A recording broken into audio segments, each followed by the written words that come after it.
નમસ્તે, હું doctor Mahendra Mulani, kidney specialist. આજે આપણે અહીંયા વાત કરીશું કે ડાયાલિસિસ વિશેની ગેરમાન્યતાઓ છે. તો દર્દી અને એના સગાના મગજમાં એક જ સવાલ હોય છે કે ડાયાલિસિસ એકવાર ચાલુ થયા પછી જિંદગીભર ચાલુ રહેતું હોય છે. તો એ એક ગેરમાન્યતા છે, એવું નથી હોતું.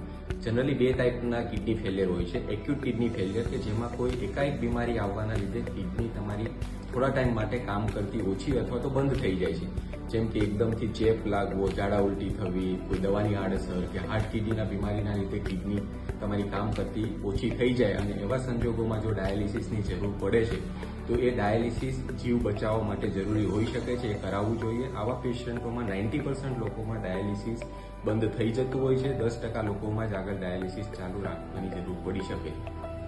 જ્યારે ક્રોનિક કિડની ડિસીઝના પેશન્ટ છે કે જેમાં કિડની ધીરે ધીરે કરીને ફેલ થઈ છે, એવા પેશન્ટમાં રેગ્યુલર ડાયાલિસિસ જિંદગીભર ચાલુ રાખવાની જરૂર પડી શકે છે. Thank you.